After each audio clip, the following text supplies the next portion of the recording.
Où les habitants vivent un véritable calvaire en l'empruntant tous les jours, sans parler de la dangerosité du tracé. D'ici un an, ce supplice quotidien devrait faire partie du passé. Les travaux doivent débuter au mois de mars et devraient durer près de 6 mois. Ce sont les délais avancés ce matin par les collectivités territoriales et la préfecture. Grégory Archiapati, Christian Cholot. La route de Cacao, totalement rénovée, c'est pour bientôt. Présenté par les principaux partenaires, le projet de réhabilitation de cette tristement célèbre chaussée voit enfin le jour. Au-delà de la satisfaction de la municipalité, c'est toute une communauté qui se sent enfin écoutée. On ne peut être que de joie aujourd'hui avec la réunion des élus et puis de l'État qui est présent aujourd'hui.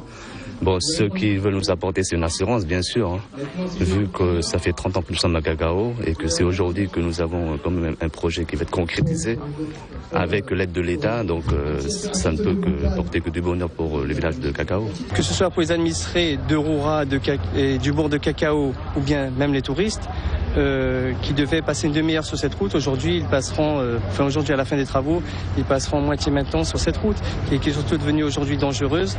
Donc aujourd'hui je peux féliciter l'ensemble des partenaires qui ont réalisé ce projet et qui j'espère se terminera très bientôt. 11 millions d'euros, c'est le coût total des travaux. La région et le département prennent l'engagement de financer conjointement 3 500 000 euros.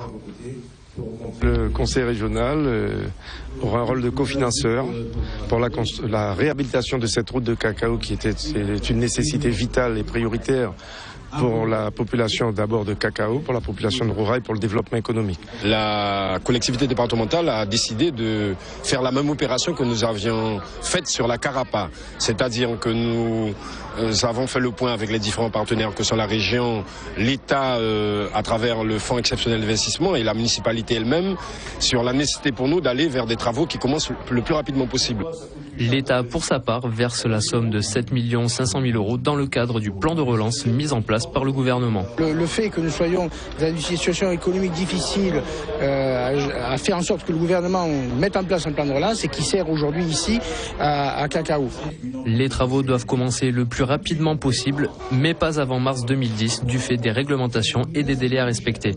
Cette réhabilitation de la route de Cacao n'est pourtant pas une fin en soi. Un nouveau tracé peut être une autre solution au problème des riverains. Les habitants de Cacao souffrent de ce trajet, d'autant plus qu'ils l'empruntent plusieurs fois par semaine, très tôt le matin, ils reviennent assez tard fatigués, donc on ne peut que se féliciter. Mais je disais qu'on pouvait mieux faire.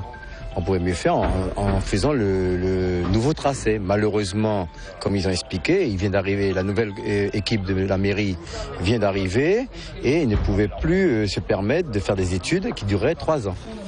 Patienter encore ou agir maintenant, les élus ont fait leur choix, ce qui représente déjà un pas de géant pour le village de Cacao. Et puisque l'on parle du réseau routier